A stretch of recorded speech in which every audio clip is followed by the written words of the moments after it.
Once again, a very good morning and thank you for keeping it Church of Uganda Family TV. My name is Philip Melissa and here we are with the Uganda we want, the Uganda you want, the Uganda I want, and indeed the Uganda that should serve yourself, myself, your family, your school, your workplace and your community. And this morning we are discussing a matter rather so important to our country. You and I are already aware that we are just through with Women's Day celebrations, but still, because it is Uganda, we take it a notch higher to celebrate the entire month of March as the Women's Month. And today on the Uganda we want, we have a conversation around what should Uganda look like for women, what are the opportunities available for women in Uganda today, what are the challenges, how is the justice system responding to women and women issues in this country, and going forward, drawing recommendation for what Uganda should look like going forward. And in that line, I'm privileged this morning to have a very powerful guest, I should say, and we shall be talking to her in the next very few seconds, but you have to be aware that this show is going to be running from 10 a.m. to midday, and certainly in between there you should be able to pick a lot of information, a lot of knowledge, but also going forward a lot of ideas that would shape what we get to as a country. I have Council Namwiga Patricia in studios. Council, good morning and welcome to the show. Good morning, everyone. I'm delighted to be part of this conversation today as a woman myself, but also as a potential mother to the nation, as an elder sibling to young sisters, and as an advocate in my profession. This is a very pertinent issue, the development of this country, and I'm happy to be here. We start from there. Happy Women's Day. I know it's just 2 days off, but we don't stop the celebrations here. Truly, and I am glad in the many hats that I wear. One is being a youth leader with the Interreligious Council, and in celebration of this year's Women's Day, we had a workshop, an engagement with the International Justice Mission, and basically looking at rights of women. We looked at gender-based violence and how everyone can chip in to ensure that women are protected, women are safe, our young girls are safe in this country, and there is justice for women that are faced with violence in the country. And that was the way we celebrated as the Interreligious Council, having various leaders from different religious groups coming together to talk about what each and every member of society, from the religious leaders to cultural leaders to even as individuals, what we can do to make Uganda better for all women and for all girls. It was an interesting conversation. Thank you so much. And you see, you talk about the celebration at with the Interreligious Council of Uganda, and most importantly, when we speak the Interreligious Council of Uganda, then celebrating women, and you talk about a whole event, and people are asking, where are we as women who are, because you see, if you are talking about the Interreligious Council, you are talking faith, you are talking leadership, you are talking guidance in our societies. And people want to briefly understand what this event was broadly about, what was the attendance looking like, and certainly what were some of the activities undertaken under that particular engagement. So the IGM, that's the International Justice Mission, has worked with the Interreligious Council for some time. This is not something that simply happened today. There was a former engagement last year, celebration of the International Women's Day as well, and specifically they left, if for lack of a better word, homework for the religious leaders. And we looked at religious leaders in terms of the women that are in leadership within religion. representing their various faiths. And the focus was go back, do a survey within your community, identify the problems within the community, identify the challenges that are faced by women.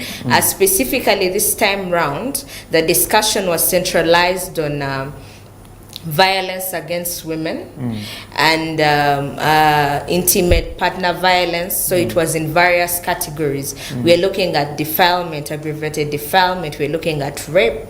We're looking at emotional violence, financial violence. And the International Justice Mission has done a comprehensive survey and a report on this, on where we are. And one of the key issues that we highlighted within the discussion that we were having was the numbers and the percentages in terms of how many women are affected by this, how many women are able to access justice. The numbers were the same, which means that irrespective of the various initiatives that were taken, there's more work that needs to be done. So, of course, sharing the vision with the International Justice Mission, who have an aim that by at least 2030, the number should stop being consistent. The numbers should go down in terms of protecting the rights of women, especially against violence, as well as ensuring that the mechanisms, the justice system within Uganda, straight from police to the courts of law to the social workers, that everyone is working together cohesively to ensure that women are protected and there's an access to justice for the women in Uganda. Thank you. And you say that you talk about a series of these challenges that keep affecting women in the communities, the rape, the defilement, the psychological injustices and so on. But one wants to ask, we have seen a lot of initiatives that are intended to solve some of these challenges. This is at faith-based organization level, this is at government level, this is from the NGO world. These initiatives have been available in our communities, and one asks, why is this persistent in our society? What is the problem? So when I can answer that is the financial question. And I don't think majority of us look into that aspect. Justice is very costly to a lot of families. Especially, I'm going to focus on defilement and aggravated defilement. Now, putting on my hat as a lawyer, and I'll tell you my experience with the criminal justice system and what I've interfaced in legal practice and what I have seen. And I'll tell you that majority of the perpetrators in these situations of aggravated defilement or defilement, the difference being is aggravated defilement is for girls or children below the age of 14, then defilement, then 18 to 14, is that these are people that are trusted. These crimes are being committed by fathers, by grandfathers, by uncles. So, whereas there are a lot of initiatives, I think there is a lack of understanding of what justice may look like. And I'll give you an example.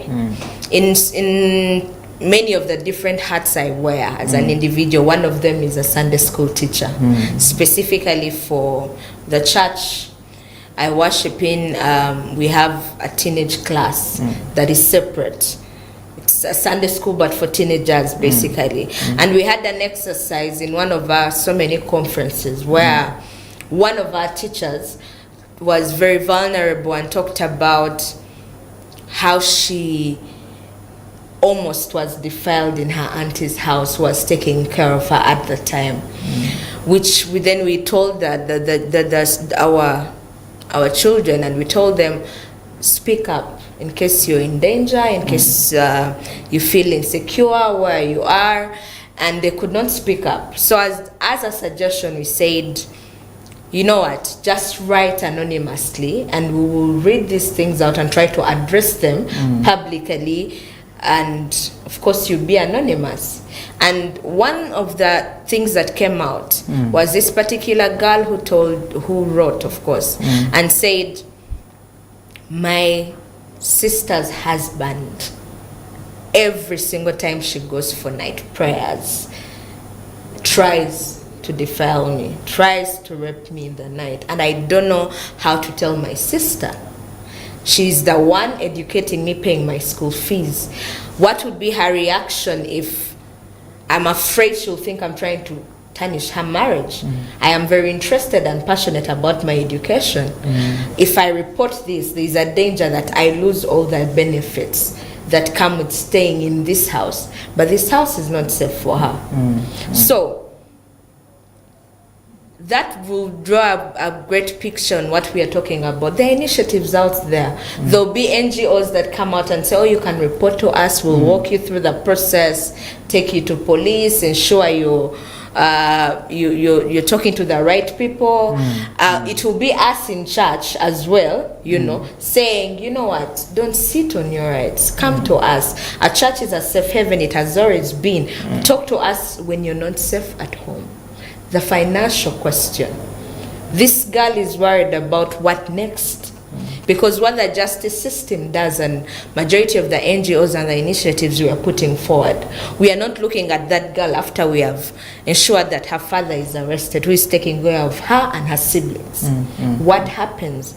And this is where we find a lot of mothers as well. They are aware of these things. I believe there has been sensitization, not to the highest degree, because there are remote areas that women are not really sensitized on what to do and protection of their rights. But they are women that know what to do, that they know they'll have to report. But they are stay-home mothers. If she goes to police and they arrest her husband, what will she do? For rent. And you see, Patricia, you say that one of the things that come out again importantly from what you say is there is a cultural element to it. Yes. The idea of how much can a woman say, for example, in their society, especially for our traditional women in the rural areas and so on. And but also the stigma that comes with you reporting some of these things. Yes. Okay, you talk about that little girl that was threatened at their sister's house. And when they say it out, of course, if there is a negative outcome in her relationship with the sister, then the husband to the sister, then her family at home, they will also look at her a certain way. Then before you know it, she's uncomfortable. Even when you take her back to school, it is problematic. And I'm looking at this. The concept of culture, the concept of our traditions, how we are brought up in the different families, in the communities.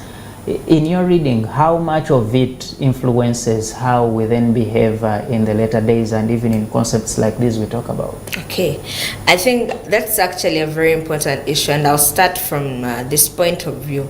Under the law, defilement is having sexual relations with a girl below the age of 18. That is our age of majority, that's adulthood per the Constitution of the Republic of Uganda. Now, with defilement, consent is not an issue.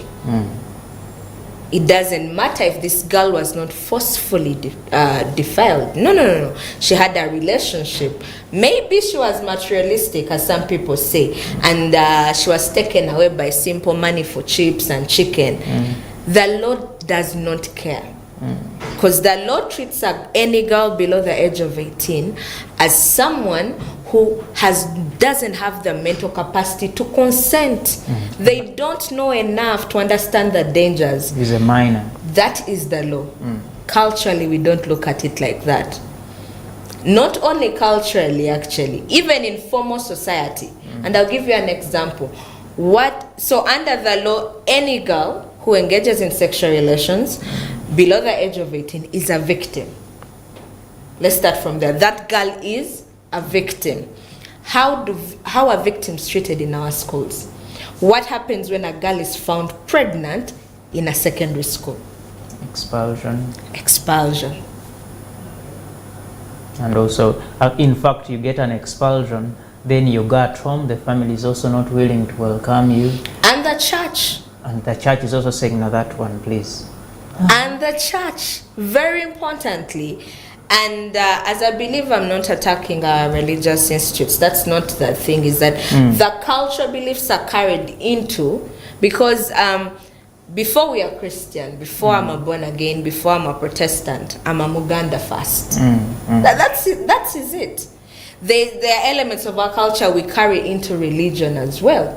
And I'll tell you for a fact, and I say this as a Sunday school teacher, I said I wear many hats, is that when that girl is pregnant, the number of mothers that are going to come to me and tell me that girl is going to spoil our children. Please don't allow her in the Sunday school anymore. She's going to spoil our children. But can she fit in church?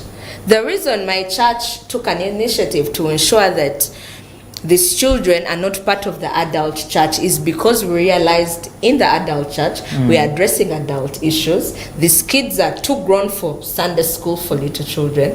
They are basically being left unaddressed with their issues. And most importantly, they are at an age that has a lot of changes, both naturally and psychologically, which need attention. So what happens to that girl? Going back to where I started, this girl is a victim under the law, irrespective of the fact that she ran away from school, quote unquote, the government, the law of Uganda is saying she is a minor, she does not know what she's doing. So they hold the other person responsible. That is the response of the law. The response of society is to hold the victim accountable. So she can't stay at home. She can't come to church. That's the reality. She cannot stay at school. Where is her safe haven? That's why I'm saying that when it comes to justice for women, people say, oh, maybe you are a lawyer, you are a woman, you should be advocating for. It's not enough. I know the law. I know what needs to be done. But society has to come and have a safety net for this young girl. Because the question of the criminal justice system would be, who is receiving the justice? Because if this girl is pregnant, you've arrested the man. The man is imprisoned, okay? Fine. But the girl is pregnant now. Unwed, young. She can't take care of herself. She has a young one in her belly. Has the criminal justice system served justice to that girl? Because in the civil system, what we do, if there is breach of contract, I report you to court, I file my suit. If I win the case, then the courts will say, pay me back what you owe me. We call it restitution under contract law. That the parties are put back in the position they were before the breach. Can we put the girl back in the position she was? Your actions, this person was unable to achieve this status. Yes, and therefore compensate, monetary compensation. And that is justice in totality. You are undoing the damage I have faced. Does the criminal justice system offer that to a young girl? And you see, that is where I get to. You know, often I've looked at government statistics, and very beautiful. So we talk about how education has improved in our society, in our country, Uganda, but also broadly, even the African continent. And one of the things that should come with education is the understanding of the justice we talk about, is the creation of an environment that enables all of us to survive, but most importantly, thrive. Yes. And the girls we talk about, the moment they go through the process you just explained here, the chances of thriving are almost at zero. But even the survival itself, it is very problematic. And I want to again now ask, how much is this education we are celebrating in this country helping us solve these bottom line questions in our societies? Because there's problems we talk about, infrastructure, the road, an engineer, the engineers are there, but you will not drive on the road when you are not okay in the hay. The girls that are going through this will not celebrate whether the airport or the stadium. We see all these good things we talk about the country is achieving without them having life first. How much is education helping us in solving these problems? again, the Interreligious Council, through the office of the Minister of Education and Sports, that's Mama Janet Museveni. The Ministry of Education and Sports is or was coming up with a curriculum for sexual education in Uganda. And it took out efforts to consult the different cultural leaders and religious leaders, of course, on what should be in the curriculum. Sex education in Uganda. Now, part of those consultative meetings through the Interreligious Council, where they met leaders from different sects. I'll not speak for leaders from various other sects. I'll speak about the consultation that was made with leaders from the born-again faith, specifically, because that's what I personally attended and participated in. The statistics informing why the sex education curriculum became a need to have in this country for the girl child specifically they were devastating. The statistics showed that HIV infections are prevalent 2 times over in girls than they are in boys. The number of teenage pregnancies has skyrocketed more than it has ever been. This is not a Ugandan issue. This is a Sub-Saharan issue. This is something that I was passionate about and I had to do research about. And researchers from Kenya, from Tanzania, you're looking at several reports where they are saying 1 in 6 girls gets a teenage pregnancy. 1 in 6. Wow. That's damning. And now, that is the reality of Uganda. This is where we are. And justice should not be in the ideal of what we wish all girls abstained. That's the ideal. Justice is finding solutions to empower women within the realities of this country. Now, education. I have just talked about the penalties of being found pregnant. Expulsion. What happens to that boy? Let's talk about this is child-to-child relationships. What will happen to the boy? The boy will be expelled today from one school, probably. In my former school in the JSS, they used to call it the cornering, coupling, whatever you're calling it. But because there is no evidence of the sexual act they engaged in on them biologically, tomorrow they will enter and start in a new school, free of charge. Freely. What will happen to the girl who is pregnant? Can she easily go to another school while she's pregnant? In fact, I know of a school where they would, in case such happened, the name of this person is kept somewhere and they are used as reference to guide other people. Please don't be like so and so. Please, this is a very bad person in our society. Please avoid her. So there is that. And then secondly, this is actually not even at secondary level. It's in our institutes, tertiary institutes, in the universities. Of course, not attacking any institution, but especially our religion-based universities. These are dealing with adults that irrespective of our religious beliefs, adults are allowed to engage in these activities. So maybe the argument would be that, for us, we don't, as a religious group, as a religious institute, we don't want fornication. Fornication is a sin. Adultery is a sin. Good. Are you expelling every boy that is not a virgin in this university? Because that should be the standard. And the standard should affect both men and women. In other words, what you say, Patricia, is that there is a semblance of an imbalance. There is an imbalance. In the justice system, in the punishment system of these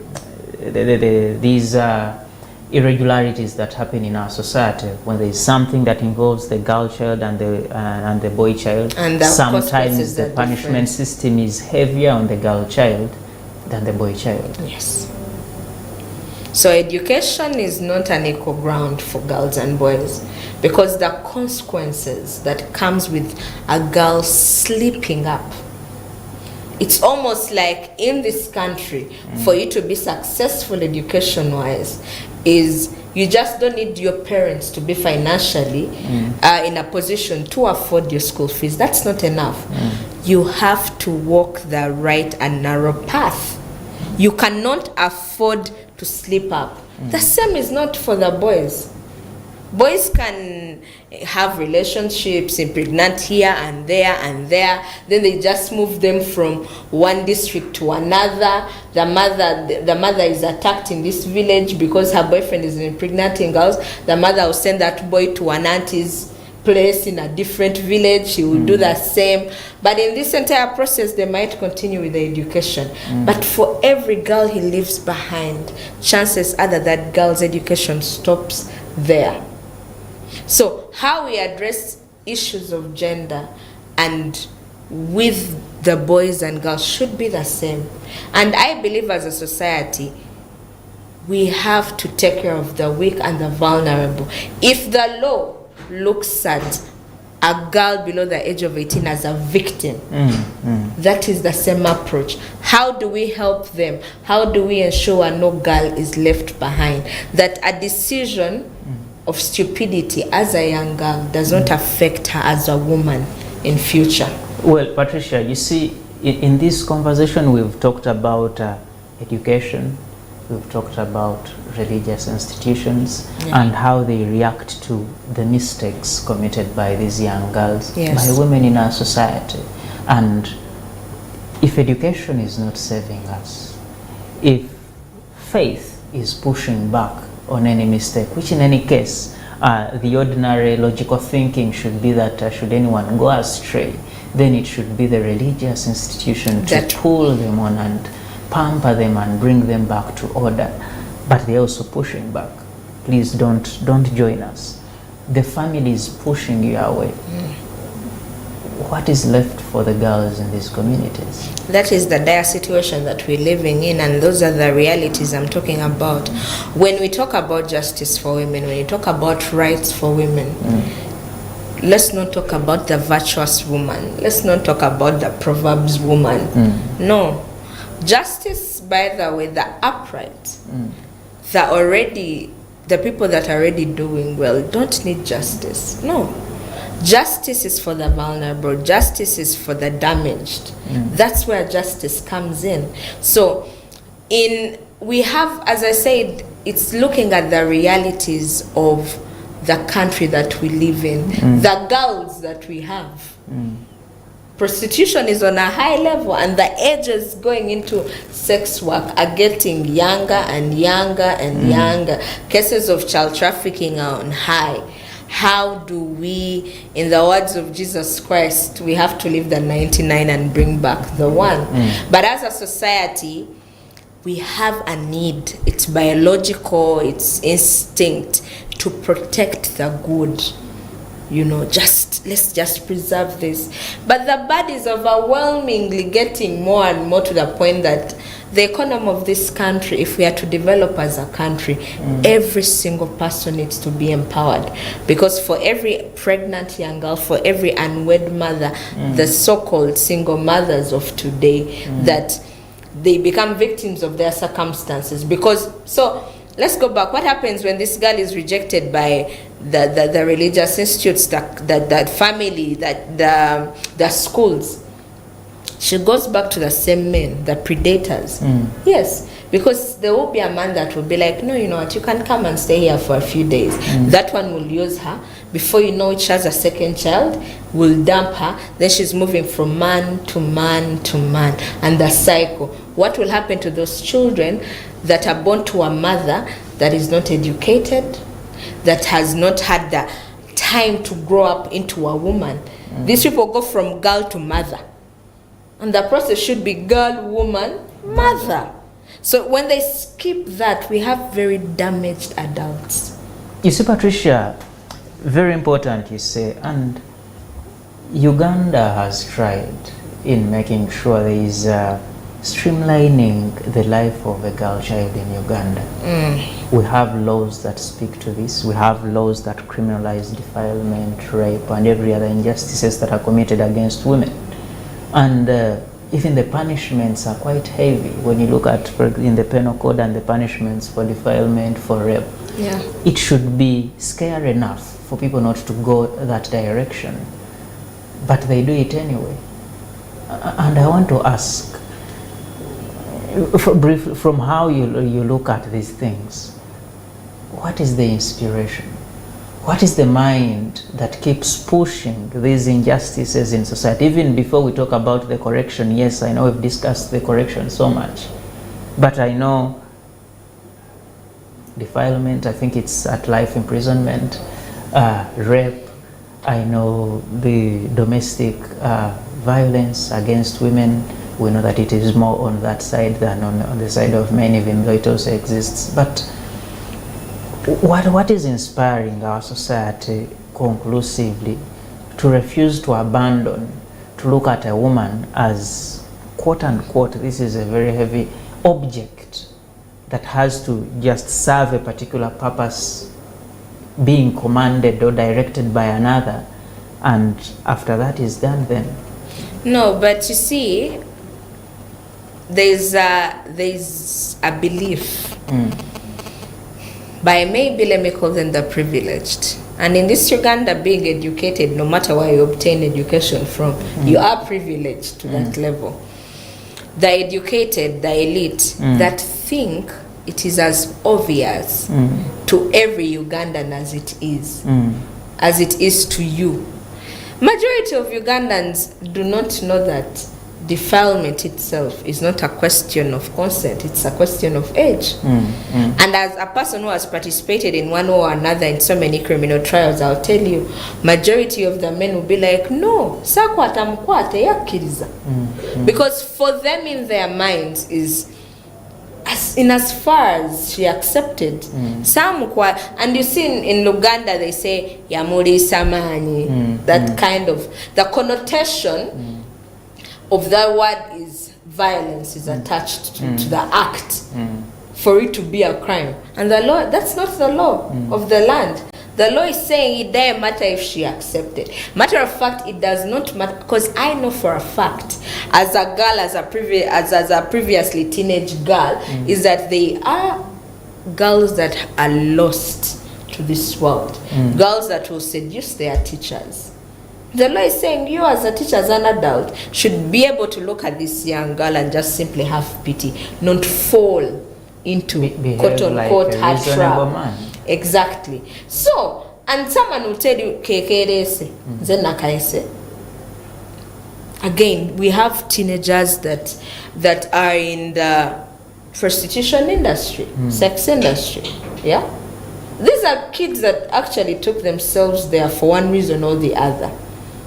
But again, it's still a crime. So how we look at it is different. And in very many rural communities, where first and foremost, education in itself is not a high level for girls, what is next?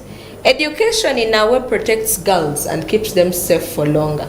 I'll give an example of myself. If I had to study from baby class to senior 6, and I had to do 4 years of law school, and I had to do an extra 9 months for LDC to become the lawyer that I am today, those are how many years of my life. There was a cautious decision by my parents, but for myself as well, along the way, to be like, there is a target for me. I cannot risk pregnancy, I cannot risk this. I want my education. I had a target. And majority of the girls, that keeps them in school. But what about the girls that are not being educated and they're hitting puberty? What will happen? These are girls that are already treated as women in their communities whilst being girls. So the majority of cases for defilement, by the way, apart from, of course, the aggravated, which is below 14 years, the majority of cases are just these young girls going into relationships very early on. But these are girls that are not in school. They are ripe for marriage. And when you look at the cases, go back to the witness statements of parents that are reporting defilement, even the fathers of these girls need to be imprisoned. Because if there is a woman 29 years of age reporting a case of aggravated defilement against her 14-year-old, at what age did she have that child? And then you read the statement of the father, and the statement of the father is saying 59. John Bosco, 59, father of the victim. Margaret, 29, mother of the victim. You look at the victim on the what we call a charge sheet. A charge sheet is reading on this day, blah, blah, blah, blah, in this village, so and so had an awful sexual intercourse with Maria, aged 14. The math is not mathing in your head. You're like, but this mother, at what age did a 29-year-old have a 14-year-old girl? In other words, you might have another case even to first look at before we get to this. That's when you understand that the communities they are coming from. The communities. In Kitugum, I've been there personally, and I'll tell you, at that young age, girls have to sleep in a separate hut because they have homesteads. They don't have bedrooms. Yeah? It's different huts. And the number of defilement cases of men that went into those huts in the night, because the girls are left there in their own separate hut. Yeah. Wow. And Patricia, very, very, very worrying but important things to talk about, because if we do not, then certainly no one is going to be talking about them, and that is why importantly you have to keep it Church of Uganda Family TV for these uncomfortable but yet very important and relevant conversations to have in this beautiful country Uganda, if we are to direct it into a direction that is sustainable and progressive for the future. We head into a very short break and we should be right back.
Once again, a very, very good morning, and thank you for keeping it Church of Uganda Family TV. And this is the Uganda we want. We are having a conversation on our women in our societies, and certainly what kind of Uganda do they want, and in any case, what kind of Uganda should serve them but not victimize them, criminalize them, just use them. And in studios this morning I have Council Patricia Namiga. She's here sharing with us a series of scenarios, but also best practice that should be adopted in this country, Uganda, to see that we create a Uganda, we build a Uganda, and by extension a region and continent that looks good and serves our women, our sisters, our mothers, our grandmothers, and certainly we live in harmony and going forward lives that dignify their stay on this earth. And Patricia, Yes. where we left off, we discussed a lot of the challenges that are happening in there, but especially for the traditional, local, would say less privileged women in our communities. But we also have the other arm of women that have made it in life, women that have gone to the highest levels in academics, in the leadership, in faith. And a few days ago I saw a story in one of the papers that showed how we have women actually in charge of this country. And in that story, for example, they mentioned in the top 10 highest positions of political power in the country, you have I think 7 women in there, or 6. Then when you look at for example Parliament, from the leadership to many members of Parliament who are women. Then when you talk about cabinet, you have about 37 women ministers in the country. Then when you go into business, again, very many powerful women in business. When you go to academia, a lot of them. And one gets to ask, is it even not a contradiction that we keep saying, no, the ground is not leveled, yet we have women that are actually in charge of institutions, in charge of a nation, where men are also present and they have failed to push through these spaces? Are we even logical in saying that women are not getting equal space? I'll ask a simple question. Can you name all the men in positions of power? No, there are definitely many. Exactly. The fact that you can name the women in power, it means there are very few. No, but also, the violence against women or rights of women, there's no single woman that is immune to the injustices of this country. And for any woman to believe that their education background, their family background, insulates them from suffering injustice, they are very mistaken. That's why it should be on every woman to fight for all the other women. Of course, the more privileges you face in life, the less risk of you suffering some of these injustices. But I'm going to give you a simple example. Dr. Speciosa Kazibwe, one of, I think, the great leaders as a nation we have had, she held high political positions. Her divorce case is available online. Anyone can Google it. Anyone. You know one of the grounds for that divorce? Cruelty. Her husband used to beat her. wow. And this is not news, it's not propaganda, this is not anything. But she's an example that it does not matter. This is a lady that had probably security guards in her home, yes, by virtue of her position. Yes. And her husband was cruel to her. Nobody is safe. Nobody. If I can tell you the number of rooms that I've been in, and for a man, they walk in, they are putting on a suit, there is always a belief that, you know, they know what they're doing, they know what they're saying, probably. And for you as a woman, there's an incompetence expected of you. It is until you prove to them that you know actually what you're doing. I've entered courtrooms, I've entered boardrooms, I've entered meeting rooms where I've come in as senior counsel with my junior. And because my junior was a man, I've seen people address my junior directly. Simply because, and this is even before introductions, but there's already a perception that, oh, she has to be an assistant to this person. The other person is an assistant to me. The prejudices that are in this country are faced by women on every single level, on every single level. Patricia, you do say that, and not to say that it is not true. It is actually there. We witness this oftentimes in our societies. These stories keep coming up. But I look at, for example, women in parliament. You have a speakership. I think we've had a female speaker for the last 15 years, save for the few months that the Honorable Jacob Olanya came in. I think we've also had, for some time we had females as deputy speakers, but also females that are in the parliament, members of parliament that are making these laws that are influencing how things should run in the country. Even in the private sector, you have female CEOs, female directors, in security agencies, you have female commanders in there. And one is asking, what can these people do? Or in any case, is there anything they are doing to influence a change of this characteristic of looking at women as subservience of whatever is going on in the communities? What can they do? Is there even a possibility of changing this state of affairs? I believe that the women that we have in power, maybe they're doing the absolute best. But as I said, because you can count them, the statistics of this country have just had a census. We are the majority in this country. What could 7 women, what could 20 women, what could 100 women do for the millions of women in this country? And as I said, the avenues that have been put across, the women that are influencing policy, very appreciative for them. The women that are influential in the legislature, getting these laws forward and passed. Actually, as a nation, we are one of the best regulated, legislated nations in this country. We have so many beautiful laws. We have enacted laws on almost anything. As a country, we are signatories to almost every single international convention on human rights. We are signatories to all of them. Okay? Our problem has always been implementation. And in the implementation of whatever the good laws are, this implementation is not good at all. So how do the good laws, how do the good policies translate to a woman? The opportunities that have been availed in this country are opportunities that are helping women that are already privileged in a certain instance. Me as a person, I went to law school on government sponsorship. Of course, I didn't utilize the 1.5 I think they give to that, because law school is a different setup altogether with the pre-entries. But as a beneficiary of government sponsorship, I know that majority of my other female counterparts got an opportunity because of the affirmative action. But you see, the affirmative action is working for the girls that are already going to good schools, that are already getting good points. Can you get into medical school with affirmative action if you actually got 2 points? Okay. It is the girl that is almost there, that is at 16 points and the cutoff is at 18. You see, those are the girls that are getting over the line, but also that is the lowest percentage of girls.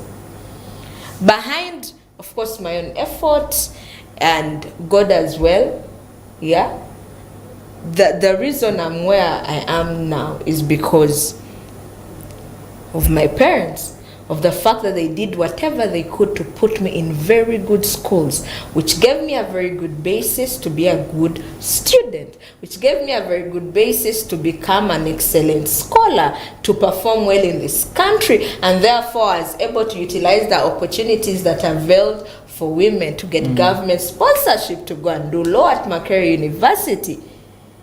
I am not every girl. Actually, I'm in the minority of girls.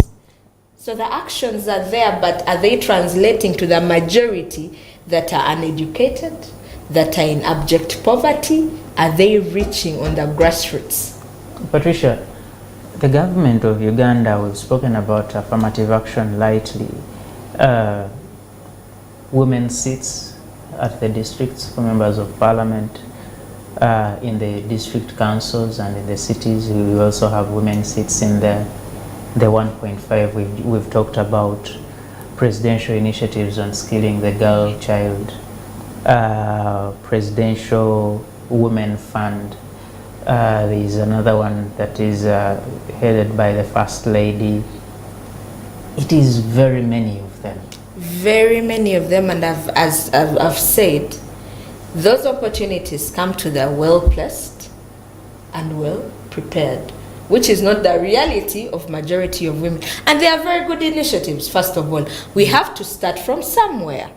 We have to. But you have to understand the history of why these initiatives came in the first place. The reason they are saying there should be a woman's seat on almost every committee, right from local government, is because women are not represented in the first place. But if you ensure that there is at least one seat, there is at least 2 seats. But these are committees where laws, where regulations, where policies, whatever is on, is passed by majority. And I'll ask you a question: how many of these committees have majority as women? Moving out of there, you see, you spoke about, for example, Uganda being a signatory to all these international conventions that tell us to respect the rights of everyone. And indeed, we are signatories, but also we've domesticated some of these laws, and we expect them to be operational in the country. But the conversation then becomes, we are in this generation where we say women are the same as men, which is ideally true. But they also say they are the same, but we should also create something extra special for them. And they say, is that not a contradiction? If they are the same, if we are indeed the same, and the men have been able to go to from Chenjojo, where they were born, or from Gulu, and they formed their way until the top of the system, then this girl should also strive and find her way to the top of the system. So my answer to that would be that, first of all, there is a misconception on the entire equality of women. I think the spirit behind equality was on equal opportunities.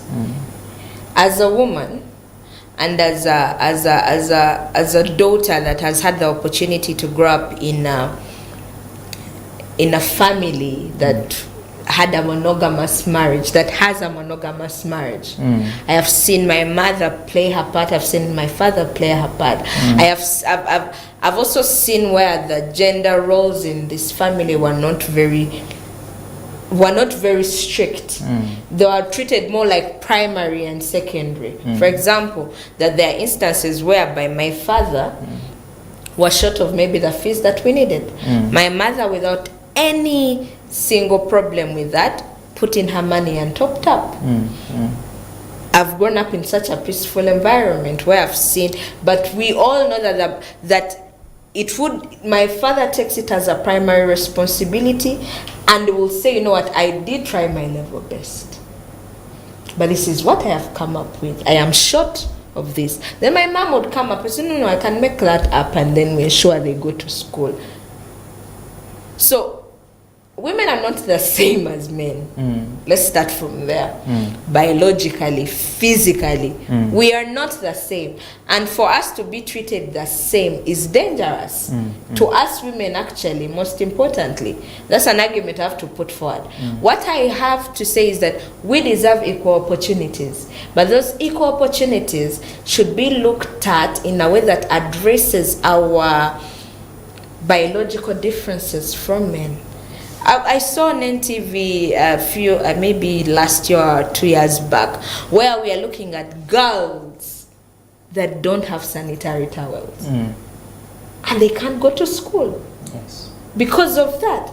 But this is something that takes out a week at the minimum or the maximum.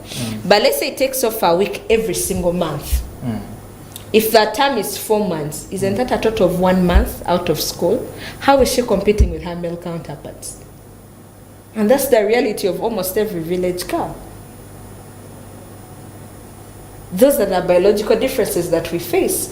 That the boy you're talking about who came from the roots from Chenjojo, that boy has a luxury of impregnating a girl in secondary. And the mother is like, leave that, let the girl come here, we take care of the kid, please continue. She has the luxury of impregnating a girl at university, and the university is not going to chase him out, and he has the ability to finish his education. That is not the same. The same acts have different consequences for women and girls. Patricia, women emancipation. You see, when we talk about the consequences for boys, we should also look at the status of these boys. And many times the conversation is the girl, let us enable the girl to study, let us enable the girl to have access to this and this privilege in society. And to the extent, even in the schools, we are saying, please pay attention to the girls because they need this attention. And yes, there is a unanimous agreement to that. But what we are not doing actually is also prepare or pay a little attention to the boy in terms of preparing them. And what are we doing? We are developing an excellent Patricia for Uganda, but we are creating a vagabond in Philip who is going to meet Patricia in the same Uganda, and at a particular point in time they will either meet at a workplace or at school or on the road. And because there is a prepared Patricia and a Philip that was neglected, who is not prepared psychologically, physically empowered, the relationship that will emerge from these two at whatever level will affect the prepared Patricia. What am I saying? What is the fate of the boy if we have to excellently take care of the girl alone? But I don't know, let me speak from personal experience because I don't want to speak for every Ugandan. But in all my years of school, which were very many, the only difference I saw, and that is when we were in Deje, senior secondary school, is when he trained in the girls were excused from attending morning prep. But we sat in the same classrooms. We were taught by the same teachers. We were given the same opportunities. Matter of fact, in the process of the people that are failing the boys in this country, is not where the affirmative action is happening. It's not at the education level. It's on a cultural level. It's on a cultural level. Because we grow up as being nurtured to be mothers. We are taught responsibility. We are skilled very early on. The informal sector employs so many people in this country, actually. It's the biggest employer. But you know the jobs that are in the informal sector right now? It's hair salons, nail salons, women with these small restaurants, this and that. Those are skills that every girl almost lands on the market. These are skills that girls are learning on a very fundamental level because they're at school level. I want to see anyone that says that the girls were educated differently from the boys. The sense of responsibility that comes with a girl comes from the nurturing at home. We are raised differently. The issue is not education, and I believe the affirmative action is happening on the educational level. The issue on how we approach life, the way we approach challenges as boys and girls, we have failed at a cultural level. It's almost that our culture is working so hard to make the perfect mother, the perfect wife, and neglecting making the perfect husband. Patricia, you see, there are people that look at affirmative action and the whole concept of women empowerment as creating quote-unquote competition and quote-unquote collision between boys and girls, women and men. How do you look at it?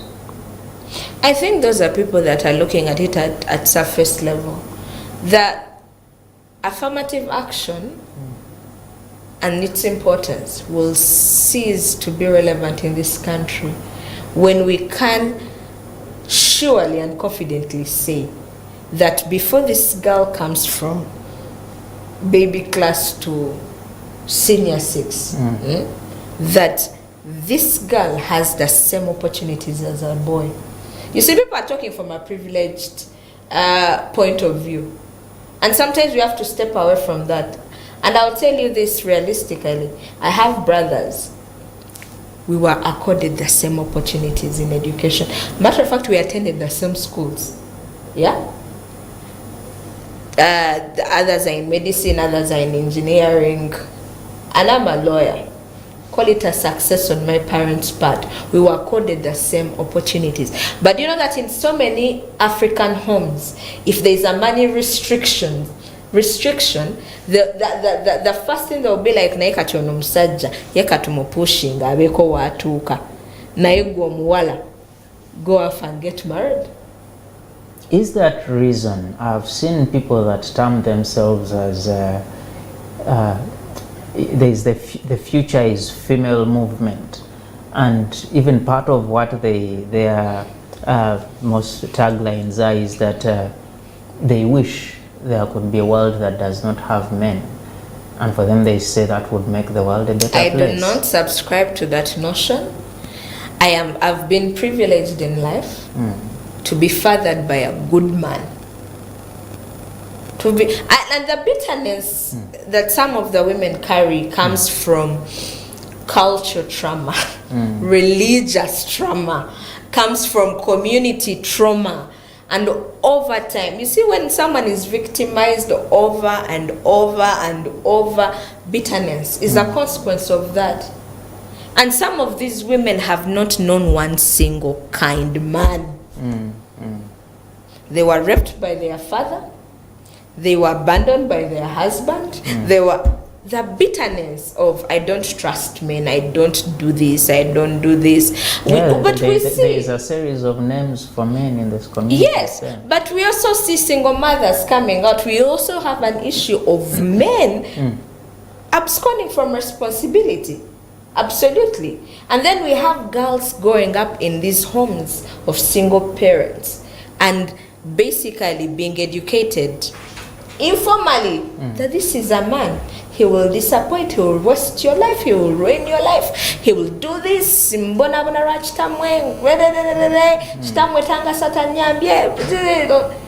How is, when that girl listens to it as she grows up, how is she going to treat a man? There's already a deep-seated belief informed by the bitterness of the mother onto the girl. And this is what we look at. I don't subscribe to that. And very controversially, I tell a lot of people that in as far as I am an advocate and I advocate for rights of women, I'm not a feminist because I don't like absolutes. We need men and a man who sits in their role and takes the biological, biblical responsibility that they need will make a woman flourish. I am a living example of what a good father can do for a girl child.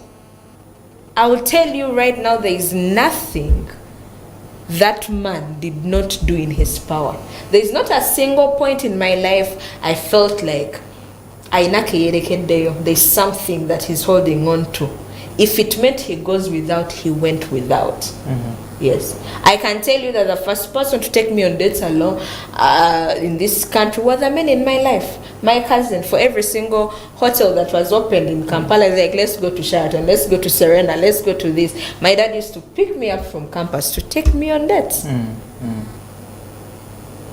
So I would say that, and I know I'm privileged in that way. I have seen what a good man can do. I've seen what a godly man can do at heart, not by the Mkatoliki and the local, and it's just word of mouth. A godly man, there is a purpose for a woman to flourish. we have to have good men. The same way for the men to flourish, we have to have good women. Women have a capacity of ruining a man's life as well. Well, yeah. For a woman to flourish, you need a good man in your life, and for a man to flourish, you need a good woman. And certainly we are privileged to have many good women in our societies, in our homes, and they are influencing everything that you are doing. And at that point, the Uganda we want heads into a very, very quick break, and certainly we are going to be back with more conversation around, especially now, the opportunities available for our women, our sisters, our mothers in the communities in there, but also how going forward men and women can actually work as partners, as members of the same race, as opposed to competitors, as opposed to people that are fighting over the same opportunity. We head into the break.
Welcome back from that very short break. It is the Uganda we want on Church of Uganda Family TV, and this is a journey we walk as a Church of Uganda Family TV in partnership with the Interreligious Council of Uganda. And we say that, what does that Uganda look like that you'd want to see, that would serve you and certainly make you proud to be Ugandan, but also make a contribution in advancing its progress? And here on the conversation today is, because we are in the Women's Month, we just celebrated the International Women's Day on 8th, and continuing as a country, the other day also celebrating the International Day of Women Judges, and a lot of conversations have been happening and shaping what Uganda should look like in the next year. And In this conversation today, we are discussing justice, we are discussing the challenges women face and why they fail to access justice. But also in this last segment of the conversation, we should talk about opportunity. And to begin with, what are those opportunities available for our women, for our mothers, for our sisters in the societies? But also, what more opportunities can we create?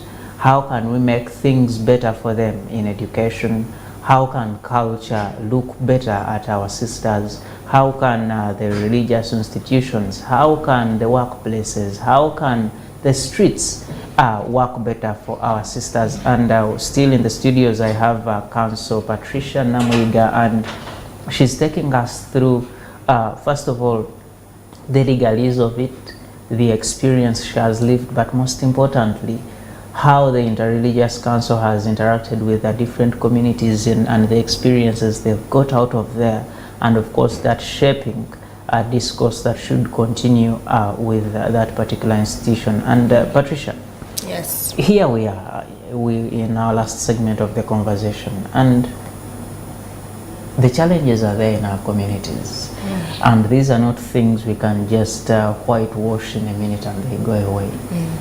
It is supposed to be a journey. We've moved particular steps, we've moved, there are things to celebrate, and there are those that are persistent in our societies, but we have to continue working. But even as we talk about the bad things, I want us to have a conversation around the success stories of women in our society.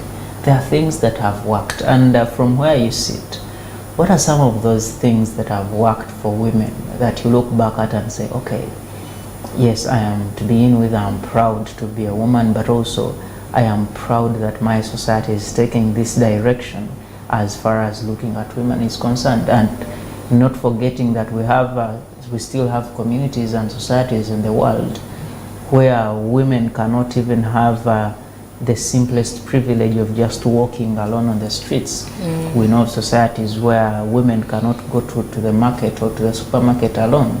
We know societies where women cannot drive. They are not allowed to do that. So looking at our country, how does it look like? I think the government has taken strong initiatives, especially from where we were and where we are now, is that the opportunities that are available to women in this country and those that have access to those opportunities. We have seen women thriving. I gave an example of the informal sector. Women are thriving in the informal sector. Of course, they'll tell you there are challenges right now with KCCA, with government, barring all those challenges. The fact that we are even part of this conversation in itself needs to be celebrated. True. Because when you see abasubuzi having a discussion on TV and saying we are affected by rent, these are women that are part of this conversation. These are women that own businesses. And I believe, barring the challenges that are coming, of course there will always be challenges, is the fact that we are in this conversation. The fact that, for so long, people forget, for so long, women would not even speak on their own issues. It would be a man to stand there and speak on their behalf. The fact that I'm seated here is a privilege in itself for me to speak for women as a woman. That is what I talk about, equal opportunities and equal access, is that we are given opportunity to speak and to be heard. We saw so many churches, especially in my own faith, that on Women's Day we saw everything done by women, from ushering to preaching to praise and worship. They ensured that it was a female-dominated day, and even the male pastors that dominate my faith specifically, because majority are male, sat back and let the women take charge of the day, from first service, second service, third service. That is a very, very long way from where we were, is that women are entrusted with what were male-dominated jobs or positions, and they are coming up. We are seeing them be ministers, the current prime minister. We are seeing them head ministries, and they are impacting this nation. Yes, I think I also, for example, from the forces, I saw there was a parade that had only women from the UPDF, the Uganda Yes. Prison Services, from the Uganda Police Force, and I think from it looked so nice. And We've come a very long way, and I believe that the opportunities are there. As well, they might be challenged to access of those opportunities, but the fact that there are opportunities readily available. We also have, of course, government systems that are working. When you look at UPE, USE, again, majority of these things are being actually affected by our own cultural backwardness at some point. Because if there is a school where we have schools in Kampala, and as part of a different program altogether, whilst I was working with Fidelis Leadership Institute, that is nurturing leaders straight from the grassroots. And as at, I think, Kamoch Primary, KCCA, that school, and all the child needs is 1,500 a day. It's still expensive given the poverty line, but that was not segregative. A boy or a girl, that's the same amount of money. These are all opportunities that the government has provided to ensure that children are empowered, women are empowered. And for any person that has utilized those opportunities, these women have come out and they have been exceptional in a way. So as a country, we have come a very long way, and I love the fact that we are still, even now, taking deliberate actions to see what can we do better, how can we reduce the damage, how can we, the fact that there's even a conversation on how to reduce violence against women, how to curb it, how do we make access to justice easier for women, that's a great achievement in itself. yeah, true, very importantly so. And I also think because when you talk about access to justice, when you look at the judiciary, for example, you have many women judges, women magistrates, and I think recently there is the process is underway to get to appoint the new Deputy Chief Justice. But I've also seen names of women shortlisted in that, and for me, that is also a sign of confidence that these persons can actually get to that level and continue to serve. I think Uganda has not had a female Chief Justice, whereas we've had Speaker, Vice President, of course, heading to that direction. But also, if we are able to get to the top level, then it is also another form of encouragement and inspiration for the women out there to continue saying, oh, actually it is doable and we can get there. And it is important. But also in the education, for example, I've seen we currently have one of the deputy vice chancellors at, for example, Makerere University is female, Professor Sarah Sally. And when we see women getting into those positions, I think it motivates the young girls that are in schools to say that we can get there, we can do it. We spoke about women in business. I know whether you talk about people like Professor Maggie Chigozi, excellent businesswoman, and for a long time people have been looking at her. You talk about the forces, people are serving, you have people, women that are at the rank of general in the UPDF. We have women, the current spokesperson of KMP, Uganda Police, is a woman.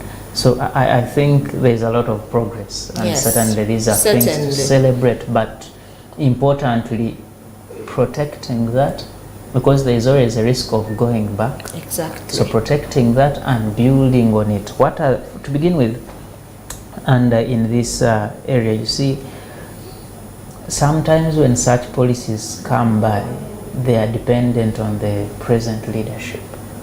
When you look at our journey as a country, where we are heading, do you think we are going to be able to sustain this for the future? My greatest worry, because the politics of this country have always informed the law of the country. We have not had one president survive the constitution. So what we have had, the constitutional history of this country was the late Kabaka Mutesa being the first president of Uganda, overthrown by the late, of course, Milton Obote.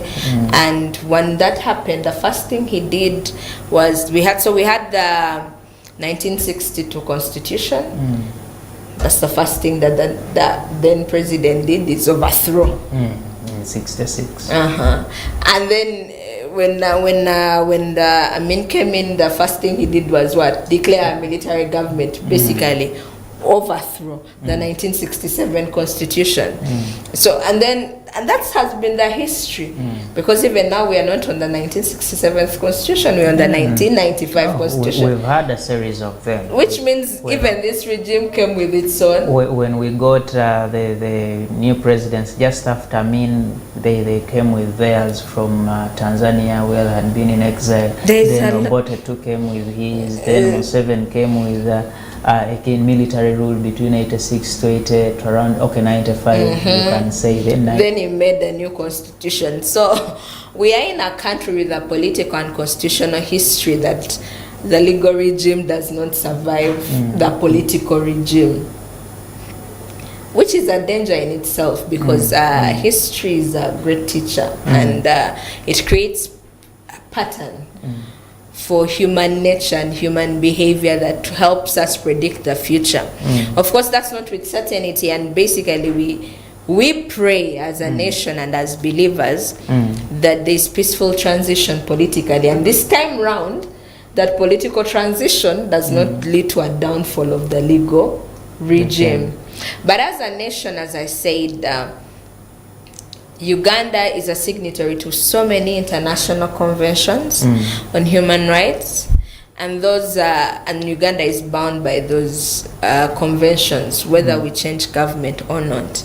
Nonetheless, I hope and pray that the legislative steps taken by this country to protect the rights of women, and by the way, there have been both legislative but as well as judicial steps, in terms of, for example, the Divorce Act. And I know divorce is not something in the religious sector we look at, but it's some of the realities that we face. The Divorce Act, until I think the 2000, was it? Okay. There is a case that basically renders a section of the Divorce Act unconstitutional, and the reason was that for a man to file for divorce, they needed only to prove one ground, one, adultery. But for a woman to apply and successfully get a divorce from a man, she needed to prove adultery and another thing. So adultery was not enough. Again, culture informing even the legislature. Basically, how dare you? How dare you? So until, of course, we have FIDA Uganda, we have Lao that came up and challenged these sections of the law in the constitutional court, and like, no, if a man can prove divorce by one ground, so should a woman. There is no need for you to prove a different ground altogether in addition. But we have also had them challenge the Succession Act to ensure that the inherent rights are same for both male and female. Those are so many steps that have been taken, and I hope change of a political regime does not lead to a collapse of the legal regime altogether, where all these steps have been taken. All right, and you see, again, speaking about Uganda, Uganda is a success story in the empowerment of women when you scale it globally, but also we should not forget that even today we have many Ugandan women that are serving out there in big offices, whether you talk about the Honorable Winnie Byanyima at UNAIDS, whether you talk about the Honorable Justice Julius Sebutinde at the International Court of Justice. We also currently are the chair board of UN Women at the United Nations, still as a country. So I think we have and many other women that are serving out there, and we are a success story in this journey. But going forward, in your view, in your idealizing and sort of opinion, how do you see the future of women empowerment in Uganda? I think for the future of women empowerment, for it to be successful, we as women need to be the drivers.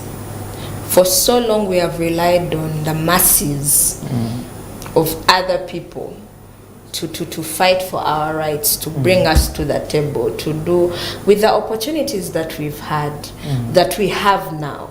We need to take an active role at all levels to ensure that women are empowered. And the best example I can give you is all the powerful women we know in the Bible. Those are women that took an initiative for themselves. When you look at 1 Samuel, and I say before I'm anything else, I am a child of God. So I'll go back to the Bible. Some of these things, some people when they talk about women empowerment, they deem it almost unreligious. You're diverting women. The Bible says submissiveness. You look at Hannah in 1 Samuel. This is a lady that is tormented by a particular problem. Her problem is Penina. That's her problem. The woman insults her, the woman berates her, the woman degrades her by virtue of the fact that she cannot give birth. But the Bible is very clear, and it categorically states that it's God that had closed the womb of a woman. There's some way you can say that some of the disadvantages that we have are biological. It is God that created us this way. But that being the case, should we forever cry? Because, oh, we cannot do this, you see, men are... No. It's to find a way with what you have. What did Hannah do? When her husband was telling her, don't worry, me, I'll love you enough. I should be enough. I'm entire worth to you more than sons or more than this. She took an extra step by herself, for herself, to cry out to God for a son. And that is a son that crowned 2 kings of Israel. That's one of the greatest prophets that we have in the Bible, Prophet Samuel. That is an initiative of a woman. When Esther became queen and her people were suffering and there was danger of extermination, they were going to be slaughtered, that's a woman that stepped into her purpose. Because no one, Mordecai was a well-wisher. Well-wisher. Prayed for her, I'm very sure, was happy that she became queen. And we have men that are well-wishers.